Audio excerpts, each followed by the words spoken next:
El año es 2234.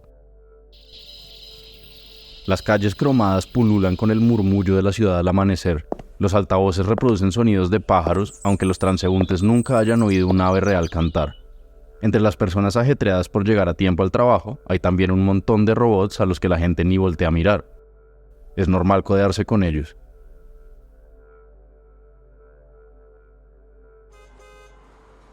Pues estamos en el 2023 y aunque no hay ni calles cromadas ni carros voladores y aún quedan unas cuantas aves, la verdad es que sí vivimos rodeados de robots y muchas veces ni los volteamos a mirar.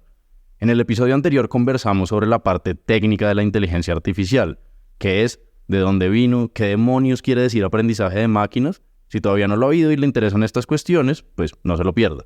En este episodio vamos a ponerle un lente un poco más humano al asunto.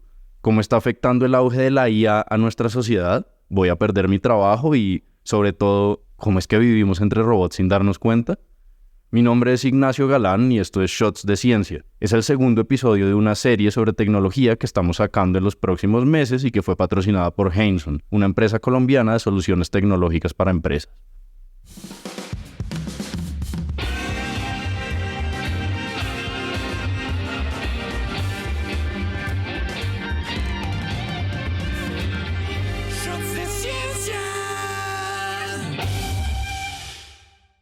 Las visiones más populares de un desastre causado por la inteligencia artificial están por todos lados en la cultura popular y, claro, en la ciencia ficción.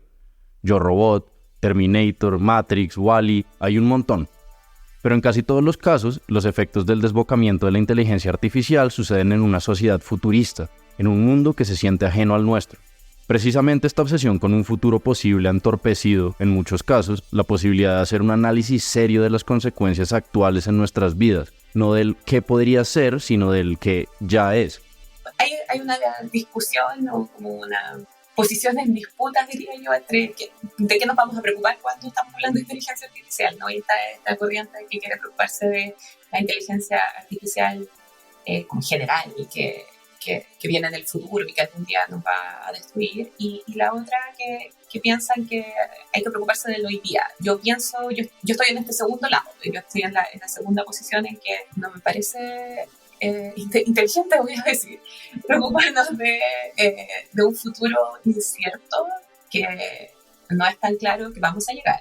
Esa es la voz de Claudia López, una académica e investigadora chilena con muchos años de experiencia en tecnología y en particular en la manera en la que las personas se relacionan con ella. Y en los últimos, diría yo, 3 o 4 años he estado moviendo mi investigación desde las redes sociales, que era lo que estudiaba antes, hacia más bien la inteligencia artificial, bien motivada por las ideas de como las implicancias negativas o las consecuencias negativas que ha tenido la inteligencia artificial en algunos grupos de personas.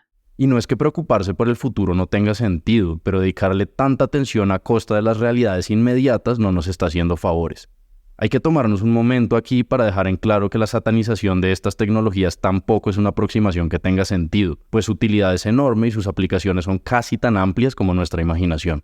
Dado que estamos en este boom y que al menos yo no creo que vaya a parar y no creo que necesite necesariamente parar, creo que tenemos que entender mejor cómo vamos a moldear esta tecnología a nuestra sociedad.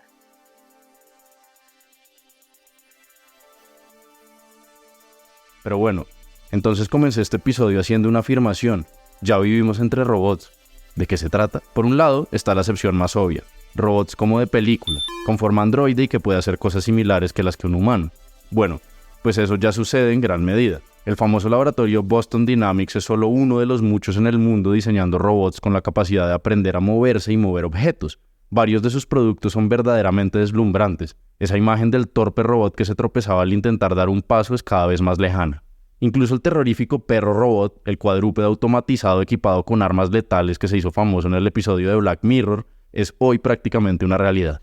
Pero un robot no necesariamente es un cuerpo físico. La definición más básica de robot es máquina automática programable capaz de realizar determinadas operaciones de manera autónoma. Y hoy hay un montón de robots a forma de programas de computador que automatizan las tareas que antes desempeñaba un humano. Uno de los más ampliamente utilizados son los sistemas de decisión automatizada. como su nombre lo indica, se usan para que una máquina tome decisiones. Y las decisiones pueden ser de todo tipo, desde quien recibe un préstamo hasta procedimientos legales. En lugares como los hospitales, en lugares donde se puede decidir si es que alguien le va a dar fianza o no a alguien que ha sido acusado de un crimen, en reconocimiento facial. El problema es que nuestras capacidades de diseño de estos sistemas son limitadas y con frecuencia entonces los resultados reflejan en alguna medida nuestros propios errores humanos. ¿Qué quiero decir con eso? Pues, por ejemplo, que en softwares de contratación automática que han sido entrenados con datos de la realidad, el sistema termina por aprender los sesgos que ya existen en estos datos. Pero cuando uno hace una representación que puede quedar en un medio digital, hay un montón de decisiones que pasan entre medio de eso. Así, ¿cuáles son los datos que voy a guardar? ¿Qué tipo de granularidad de los datos voy a guardar? ¿Cuántos datos tengo? ¿Estoy guardando los datos de todas las personas? En el proceso de armar esos datos, ¿hubo sesgos sistemáticos históricos que quedaron ahí embebidos en esa data? Eso requiere que lo reflexionemos, que lo entendamos. Y son precisamente esos sesgos sistemáticos e históricos los que se terminan reflejando en los sistemas de decisión automatizada. Si en los datos con los que se entrenó había un sesgo favorable hacia personas de ciertas características, es posible que la IA continúe replicándolos. En estudios en Europa y Estados Unidos ya se han hecho evidentes este tipo de desbalances en programas judiciales y hospitalarios. Esas limitaciones vienen del código con el que han sido programados los robots, pero también de sus limitaciones en cuanto a la toma de decisiones inteligentes. La inteligencia humana, por ejemplo, no se basa exclusivamente en el análisis racional de datos. Pero los seres humanos somos más que simplemente racionales. Tomamos decisiones inteligentes por otros motivos. Nos damos cuenta de dónde estamos, tenemos conciencia de qué es lo que ha pasado, qué nos ha funcionado en el pasado y qué no. Que hay momentos en los que puedes tomar ciertas decisiones y otras no. Cuando tienes una conversación, te das cuenta del lenguaje no verbal de la gente y en función de eso tomas acciones. Y todos esos otros tipos de inputs que tomamos para poder tomar buenas decisiones los seres humanos.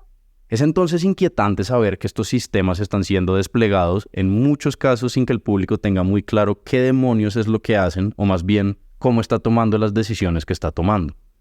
Y es que no son decisiones inocuas. En Colombia, de donde nos oyen muchos de ustedes, por ejemplo, el Estado utiliza herramientas de IA en un montón de situaciones. Juan David Gutiérrez, PhD en Políticas Públicas y profesor de la Universidad del Rosario en Bogotá, elaboró una base de datos donde se listan todas esas herramientas. ¿Cuántas cree que hay? ¿5? ¿Una docena? Pues no, son 113 sistemas de decisión automatizados los que se usan en el sector público colombiano, desde la Fiscalía y la Contraloría, pasando por el DANE y el Departamento de Planeación Nacional. Para poner ejemplos específicos, pensemos en la herramienta utilizada por el Sistema de Identificación de Potenciales Beneficiarios de Programas Sociales, que en Colombia llamamos SISBEN. Detrás de un sistema aparentemente sofisticado y que promete mayor eficiencia y justicia en la repartición de las ayudas, hay una opaca cortina que no permite a la población comprender cómo el Estado la está observando y clasificando. O también Beto, la herramienta que utiliza el Instituto Colombiano de Bienestar Familiar para decidir qué operadores atienden a la primera infancia en el país. Beto inquieta a varios porque favorece a los operadores de mayor tamaño, no por la calidad del servicio, sino también por sus capacidades de, por ejemplo, cumplir y subsanar requisitos administrativos. Ante esta cantidad de situaciones cotidianas en las que nos podemos encontrar con uno de estos sistemas, la alfabetización en estas áreas se hace cada vez más apremiante. Definirle los límites a qué es lo que significa la inteligencia artificial hoy en día y hacer eso más evidente a la ciudadanía, a mí me parece que es un trabajo que hay que ir haciendo, que hay que dejar de hacer volar la imaginación sobre qué cosa significa esa inteligencia artificial y ser más concretos en sobre qué efectivamente estamos entendiendo hoy día por lo que es un comportamiento inteligente. Como si fuera poco, hacer un juicio equilibrado de este tipo de herramientas se hace particularmente difícil por la manera en que funciona nuestra cognición. Pero hay que entender muy bien cuál es esa interacción, porque, por ejemplo, existe algo que se llama el sesgo de automatización, que significa que cuando los seres humanos nos encontramos con un computador o con algo que hace algo automático, tendemos a creer en ese resultado. Y nuestra primera impresión es creerle. Entonces nos cuesta mucho como criticarlo, nos cuesta mucho pensar en que puede estar equivocado y por qué está equivocado. Este es un podcast de Shots de Ciencia, un medio independiente dedicado a la comunicación y al periodismo científico. Si quieren hacer parte de la conversación, no duden en seguirnos y hacer sus preguntas y comentarios en nuestras redes sociales: Instagram, Twitter, Facebook, YouTube, TikTok. Búsquennos. En todas nos encuentran como @Shots de Ciencia. Somos una organización sin ánimo de lucro que está buscando apoyo, así que comparta y recomiende nuestro contenido si le gusta, y si se anima, apóyenos a través del link de Mercado Pago que dejamos en la descripción o en Patreon/Shots de Ciencia. Pero las limitaciones en la calidad de los resultados no son las únicas que tiene la IA al ser aplicada en un contexto humano. Hay una parte muy importante que suele ser pasada por alto cuando debatimos estos temas: los costos sociales y ambientales que tiene el desarrollo de estas tecnologías. Se ha ido haciendo notar que es una industria que contamina mucho y que entonces tenemos que avanzar hacia algoritmos y hacia formas de procesamiento que sean más cuidadosos o que impliquen menos costos para el medio ambiente, tanto a nivel de como la capacidad de electricidad y de agua que necesitan los servidores y toda la capacidad de procesamiento, pero incluso más allá de eso. Y no es solo cosa de eficiencia energética. Los procesadores en donde se llevan a cabo todos estos algoritmos, los cables, los transistores, todo el hardware donde corren estos programas futuristas están hechos de materiales cuya extracción está relacionada con frecuencia al deterioro ambiental. Estoy hablando del cobre, litio, coltán y muchos más. Por ejemplo, hoy hay un gran interés en la explotación de litio por parte de Chile, Argentina y Bolivia. Este metal, también conocido como oro blanco, sería de suma importancia por su papel en la transición energética. Es un componente clave en la producción de baterías que almacenan energía. Sin embargo, el impacto de su explotación podría tener serias consecuencias en la pérdida de agua de los salares. Parece saltar a la vista entonces que esta industria depende profundamente del extractivismo. La existencia de lugares como el Silicon Valley en California no existirían sin el constante suministro de materias primas. Y el extractivismo no es una cosa exclusivamente material. El desarrollo de sistemas de inteligencia artificial depende también de la labor manual de miles y miles de personas. Al final del día igual hay extracción de minerales metidos en esto, hay extracción del trabajo de la gente, hay trabajos que son necesarios para la inteligencia artificial que son muy subvalorados, que se hacen en países que pagan poco dinero por el trabajo y que eventualmente son muy importantes para que la inteligencia artificial funcione como funcione, pero las ganancias, las grandes corporaciones son las que se las llevan, no son las personas que participan en esos procesos entre medio. Existe un equilibrio muy importante entre quienes pueden producir y desarrollar estas herramientas y quienes no. Unos cuantos países ricos cosechan los frutos de esta revolución, mientras que muchos otros se quedan con el lado espinoso del trato, con trabajos precarizados, ecosistemas deteriorados y una brecha económica creciente frente a aquellos que compran sus materiales y labores. Vale la pena hablar aquí sobre la investigación que hizo la revista Time sobre el crecimiento exponencial de un modelo de lenguaje como ChatGPT a costa de trabajadores en países de África como Kenia. Para que esta inteligencia artificial filtre el contenido tóxico como los discursos de odio, necesita diferenciar qué es dañino y qué no. Y adivinen quién etiqueta este contenido: seres humanos. Según esta investigación, OpenAI, la empresa creadora de ChatGPT, subcontrata a trabajadores en Kenia, Uganda e India. Dependiendo de su trabajo, pueden ganar entre 1.3 y $2 la hora. Si como sociedad estamos integrando esta cantidad de instancias en donde se utiliza la inteligencia artificial en alguno de sus múltiples sabores, este tipo de conversaciones y cuestionamientos se hace fundamental.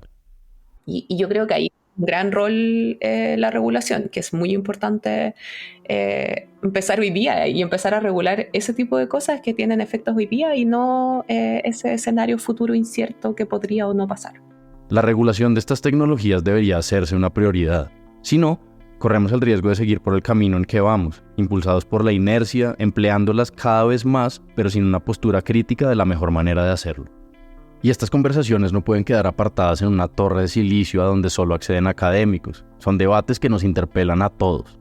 Y eso no puede estar en manos solamente de la gente que sabe programar estas inteligencias artificiales, sino que tenemos que entender que vamos a desplegar esa inteligencia artificial en un contexto social y en un contexto político, de hecho. Y para poder hacerlo bien, es necesario traer miradas distintas, miradas desde la filosofía para entender qué estamos haciendo y por qué lo estamos haciendo y para qué lo estamos haciendo, pero también mirar desde la sociología, desde distintas disciplinas, desde la neurociencia y también las ciencias básicas, para entender los complejos fenómenos en donde hoy día se está desplegando la inteligencia artificial. El aporte de programadores y técnicos será esencial, eso es indiscutible, pero la cantidad de aristas a considerar es demasiada como para no tomar una aproximación multidisciplinar. Eso requiere que lo reflexionemos, que lo entendamos, y de nuevo, ahí no lo podemos entender simplemente personas que entendemos cómo trabajar con datos, sino que tiene que venir gente de esos contextos particulares que den luz a entender qué fenómenos pudieron haber influenciado la calidad de los datos con los que contamos, y de ahí en adelante, ¿cómo hacemos para que el proceso que sigue no simplemente aprenda, sino que podamos ir corrigiendo? Va a ser clave en tratar de, en el futuro, evitar los tipos de daños que hemos visto en ciertos grupos de la población en los datos y en los ejemplos de inteligencia artificial que se han venido conociendo en los últimos 7 años. Entonces, yo creo que ahí hay un espacio amplio y súper necesario de cosas que hay que hacer para trabajar en que la inteligencia artificial efectivamente se transforme en una herramienta que nos ayude como humanidad, como sociedad.